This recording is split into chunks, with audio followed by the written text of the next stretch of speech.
கிறிஸ்துவுக்குள் மிகவும் பிரியமான எனதருமை சகோதர சகோதரிகளே, நம்மை சிருஷ்டித்தவரும் நம்மை உண்டாக்கினவரும் நம்மை ஒருபோதும் மறந்து போகாதவருமாகிய இயேசு கிறிஸ்துவினை ஏற்ற நாமத்தினாலே உங்கள் எல்லாரையும் வாழ்த்தி ஆசீர்வதிக்கிறேன். எல்லாரும் சந்தோஷமா இருக்கீங்களா? எல்லாரும் கர்த்தருக்குள்ள சந்தோஷமா இருக்கிறீங்கன்னு நான் விசுவாசிக்கிறேன். இப்போதான் வருஷம் தொடங்கின மாதிரி இருக்கு. அதுக்குள்ளால 7 மாதம் முடிஞ்சிருச்சு. 8வது மாதத்துக்குள்ளால நம்ம அடி எடுத்து வைக்கிறோம். எத்தனையோ பேர் நேற்றைக்கு இருந்தவர்கள் இன்னைக்கு உயிரோடு இல்லை. போன மாதத்தை பார்த்தவங்க நிறைய பேர் இந்த மாதம் கூட உயிரோடு இல்லை. ஆனாலும் நம்ம எல்லாம் இன்னைக்கு உயிரோடு இருக்கிறோன்னா நம்முடைய தாளந்துகளினாலேயோ நம்முடைய சாமர்த்தியத்தினாலேயோ நம்முடைய ஆரோக்கியத்தினாலோ அல்ல, மாறாக ஆண்டவருடைய சுத்த கிருபை. அந்த கிருபைக்காக நம்ம ஆண்டவருக்கு நன்றி செலுத்துவோம். ஆண்டவர் நம்ம மேலே ஏதோ ஒரு நம்பிக்கை வச்சுருக்காரு. இவனை கொண்டு ஏதாவது நம்ம செய்யலாம், 4 பேருக்கு பிரயோஜனமாக இருப்பான் அப்படின்ற நம்பிக்கையில் தான் இன்னும் நம்மளை வாழ வச்சுருக்கார். சரியா? ஸோ எல்லாரும் இன்னைக்கு அவளோட இந்த ஆகஸ்ட் மாதம் ஆண்டவர் எனக்கு என்ன மங்களவார்த்தை வச்சுருக்கிறான்னு எதிர்பார்ப்போடு இருக்கிறீங்க. என் கூட சேர்ந்து விசுவாசத்தோடு எடுத்து வாசிங்க. சங்கீதம் 90:15. 90ஆம் சங்கீதம் 15வது வசனம்.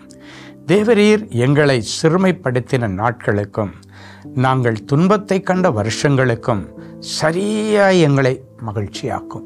430 வருஷங்கள் 4 தலைமுறைகளாக இஸ்ரவேல் ஜனங்கள் எகிப்தின் அடிமைத்தனத்தில் சிக்கி அடிமைகளாகவே தங்கள் காலத்தை ஓட்டினாங்க. ஆளோட்டிகள் நிமித்தம் அவர்கள் போட்ட கூக்குரலை ஆண்டவர் கேட்டார். அங்கே அவங்க ரொம்ப கொடுமைப்படுத்தப்பட்டாங்க, அடிமைப்படுத்தப்பட்டாங்க, அடிக்கப்பட்டாங்க, ரொம்ப சோதிக்கப்பட்டாங்க. சோதனை தாங்க முடியாமல், அடித்த அடி வாங்கி வலி தாங்க முடியாமல் ஆண்டவரை நோக்கி அந்த ஜனங்கள் கதறினார்கள். அதன் பலனாகத்தான் ஆண்டவர் மோசையை அந்த ராஜாவிடத்தில் அனுப்பி அந்த எகிப்தின் ராஜாவுடைய கையிலிருந்து அவளை விடுதலையாக்கும்படிக்கு ஆண்டவர் மோசையை அபிஷேகம் பண்ணி அனுப்பினார். இன்னைக்கு நீங்கள் நிறைய பேர் ஆளொட்டிகள் நிமித்தம் ஒடுக்கப்பட்ட நிலைமையில் இருக்கலாம், கடன் கொடுத்தவர்கள் நிமித்தம் ஒடுக்கப்பட்ட நிலைமையில் இருக்கலாம்.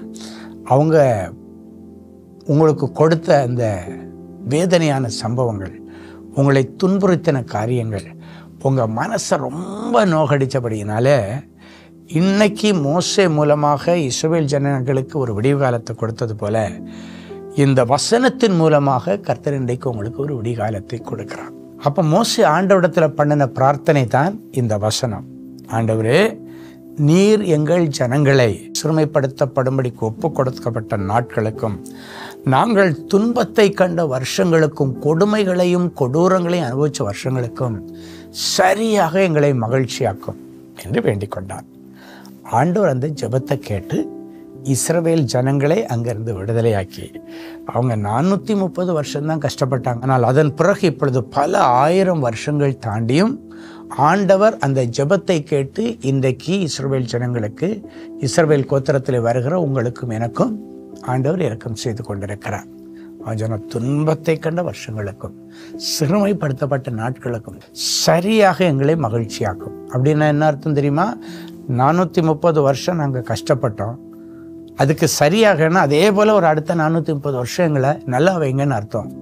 ஆனால் நம்ம ஆண்டவர் மோசையுடைய ஜெபத்தை கேட்டது உண்மை. அதே நேரத்தில் ஆண்டோடைய வசனம் என்ன சொல்லுகிறது? நீங்கள் நினைக்கிறதற்கும் கேட்டதற்கும் வேண்டிக் கொண்டதற்கும் மிகவும் அதிகமாய், எனவே சரியாய் மகிழ்ச்சியாக்கும் என்று சொல்லி 430 வருஷங்களுக்கு இரக்கம் கேட்ட மோசையுடைய ஜெபத்தை கேட்டு இன்றைக்கு பல 1000 வருஷங்கள் ஆகியும் அதே இரக்கத்தை கர்த்தர் நம்மையில பொழிந்து நம்மை ஆசீர்வதிக்கிறார். இன்னைக்கு ஒரு விசை கூட உலக பிரகாரமாக நீங்களும் ஏதோ ஒரு அடிமைத்தனத்தில் இருக்கலாம். கடன் என்கிற அடிமைத்தனத்தில் இருக்கலாம், வியாதி என்கிற அடிமைத்தனத்தில் இருக்கலாம், பிசாசின் சிறையிருப்பு என்கிற ஒரு அடிமைத்தனத்தில் இருக்கலாம், மாந்திரீக வல்லமையின் அடிமைத்தனத்தில் இருக்கலாம். இன்றைக்கு உங்களுக்காக ஆண்டவருடைய ஸ்தானத்தில் நின்று மோசையை போல நான் ஜெபிக்கிறேன். ஆண்டவரே, என் பிள்ளைகள் துன்பத்தை கண்ட வருஷங்களுக்கும் கொடுமைகளையும் கொடூரங்களையும் அனுபவித்த வருஷங்களுக்கும் சரியாக என் பிள்ளைகளை மகிழ்ச்சியாக்கும் என்று இந்த 1ஆம் தேதி என் பிள்ளைகளுக்காக நான் வேண்டுகிறேன். ஆண்டவர் இந்த ஜெபத்தை கேட்டிருக்கிறார். நான் விசுவாசிக்கிறேன். விசுவாசிக்கிற நீங்கள் கரங்களை உயர்த்தி ஆமேன் சொல்லுங்கள் பார்க்கலாம். கர்த்தர் உங்களுடைய ஜெபத்தை கேட்டு உங்களுக்கு மனம் இறங்குகிறார். சரி, தாவீது சொல்லுகிறான், ஆண்டவரே, என்னுடைய சிறுமையிலே உம்முடைய வார்த்தைகள் எனக்கு ஆறுதல். இந்த வார்த்தைகள் சிறுமைப்படுத்தப்பட்டிருக்கிறவங்களுக்கு இன்னைக்கு ஒரு ஆறுதலாய் மாறுதல் மாத்திரமல்ல, ஆறுதல் சொல்லுகிறதோடு நிறுத்துகிறவர்கள ஆறுதல் செய்கிற ஆண்டவர். என்னென்ன காரியத்தில் நீங்கள் சிறுமைப்படுத்தப்பட்டீங்களோ அந்த காரியத்தில் இன்னைக்கு இந்த 1ஆம் தேதி ஆண்டவர் ஒரு அற்புதம் செய்வார். அது மட்டுமல்ல, துன்பத்தை கண்ட வருஷங்கள் அப்படின்னா துன்பத்தை அனுபவித்த வருஷங்கள்னு அர்த்தம். என்ன விதமான துன்பங்களை நீங்கள் அனுபவிச்சுட்டு இருக்கிறீங்க? ஒருவேளை கணவன் உங்களை துன்புறுத்தி இருக்கலாம், இல்லை மனைவி உங்களை துன்புறுத்தி இருக்கலாம், இல்லைன்னாச்சுன்னா கடன்காரர்கள் உங்களை துன்புறுத்தி இருக்கலாம், இல்லைன்னாச்சுன்னா வியாதி உங்களை துன்புறுத்தி இருக்கலாம். என்ன காரியமாக இருந்தாலும், என்னென்ன காரியத்தில் நீங்கள் துன்பத்தை அனுபவிச்சிங்களோ அதற்கு சரியாக கர்த்தர் உங்களுக்கு இன்பத்தை கொடுத்து உங்களுக்கு ஒரு அற்புதத்தை செய்து இந்த மாதம் முழுவதும் நீங்கள் கர்த்தருக்கு நன்றி சொல்லிக்கொண்டே இருக்க போகிறீங்க. நன்றி சொல்லிகிட்டே இருக்கத்தக்கதாக அனுதினமும் கர்த்தர் உங்கள் வாழ்க்கையில் அற்புதங்களை செய்வார். அற்புதம் எப்படி நடக்கும் தெரியுமா? பைபிளில் ஒரு வசனம் சொல்லப்பட்டிருக்கிறது, இன்றைக்கு உங்களை நீங்கள் பரிசுத்தம் பண்ணிக்கொள்ளுங்கள், நாளைக்கு அற்புதம் நடக்கும். அப்போ அற்புதத்தை எதிர்பார்க்குறவங்க நீங்கள் பரிசுத்த வாழ்க்கை வாழ உங்களை அர்ப்பணிக்கணும். இந்த புதிய மாதத்தில் புதிய ஒரு வாழ்க்கை, புதிய ஆவி, புதிய ஆத்மா, புதிய யோசனை, புதிய சிந்தனையை ஆண்டவர் உங்களுக்கு தரும்படிக்கு நீங்கள் அதற்காக ஜெபிச்சு கொள்ளுங்க.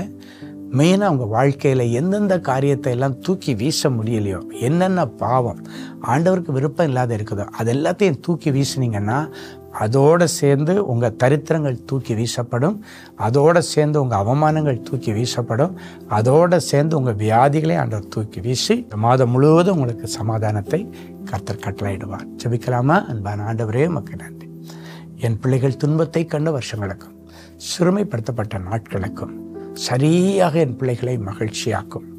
எந்தெந்த பிள்ளைகள் இன்னும் எனக்கு ஒரு வேலை இல்லையேன்னு கதறிட்டு இருக்கிறாங்களோ ஆண்டவர் அவர்களுக்கு நிரந்தரமான வேலைக்கு வழி திறந்துட்டார். வெளிதேசத்துக்கு போவதற்காக ஆயத்தமாகிற பிள்ளைகளுக்கு இந்த புதிய மாசத்துல அதற்கான வழிகள் திறக்கப்படட்டும். ஆண்டவரே, நான் ஊருக்கு வந்தேன், அதுக்கு பிறகு எனக்கு இன்னும் அந்த வெளிதேசத்துக்கு போக முடியாம ஊர்ல ஸ்டக் ஆயிட்டேன் அப்படின்னு சொல்ற பிள்ளைகளுக்கு மறுபடியும் வாசல் திறக்கும்படி ஆசீர்வதித்து ஜெபிக்கிறேன். எந்தெந்த பிள்ளைகள் அரசாங்க உத்தியோகத்திற்காக எக்ஸாம் எழுதி ரிசல்ட்டுக்காக காத்துட்டு இருக்கிறாங்களோ ஆண்டவருடைய கண்களில் தயவு கிடைக்கப்பட்டு என் பிள்ளைகளுக்கு அரசு வேலை கிடைக்கட்டும், பேங்க் உத்தியோகம் கிடைக்கட்டும். ஆண்டவரே, பிரித்து விடப்பட்ட பிள்ளைகளுக்கு மறுபடியும் வேலையில் அவர்கள் சேர்த்து கொள்வார்களாக. பெஞ்சில் இருக்கிற பிள்ளைகளுக்கு பெர்மனன்ட் ஜாபு, பெர்மனன்ட் ப்ராஜெக்டை கொடுத்து அவர்களை நீர் கனம் பண்ணுவீராக.